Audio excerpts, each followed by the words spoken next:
Hi hello welcome to Seethakka channel. ఎలా ఉన్నారండి? అందరూ బాగున్నారా? నేను చాలా బాగున్నానండి. ఈరోజు పనస పిక్కల కర్రీ చూపిస్తున్నానండి. దానికి కావాల్సిన పదార్థాలు చూసేయండి.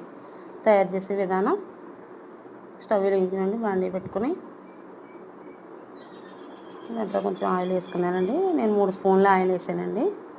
ఆయిల్ కాగింది. ఆనియన్స్ వేపుకుంటున్నాను. ఆనియన్ బాగా ఎర్రగా వేపుకోవాలండి. అవి కొంచెం కలర్ మారిపోయినాయి కదండి. ఇప్పుడు 1 స్పూన్ అల్లం పేస్ట్ వేద్దాం. అల్లం పేస్ట్ వేసి కాసేపు వేగాలండి. అది కూడా వేపేసుకున్నాక ఇప్పుడు టమాటా ముక్కలు వేసేసుకుందాం. టమాటా ముక్కలు బాగా మగ్గాలి కాబట్టి 1 స్పూన్ ఉప్పు వేసుకున్నానండి. నేను ఉప్పు వేసి కాసేపు మూత పెట్టాను. కాసేపు మూత పెట్టుకుంటే టమాటా మగ్గిపోతుందండి. బాగానే టమాటా మగ్గిందండి. ఇప్పుడు కొంచెం కరివేపాకు, 2 పచ్చిమిరపకాయలు వేసానండి. పనసపిక్కలు వేసేసుకున్నాను. నేను ముందుగా పెట్టుకున్నానండి. అవి పనసపిక్కలు ఉడకబెట్టేసుకున్నాక ముక్కలు కోసుకున్నాను అనమాట.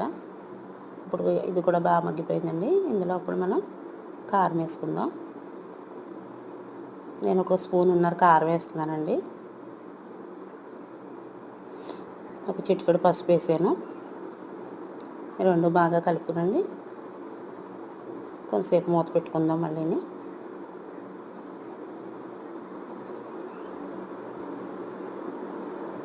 తర్వాత వాటర్ పోసేసానండి.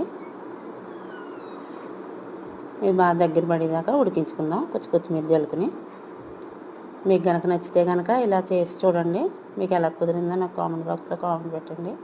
కూర అయితే రెడీ అయిపోయిందండి. ఆయిల్ కూడా బాగా తేలింది కదండి. అంతే అండి, కర్రీ అయిపోయింది.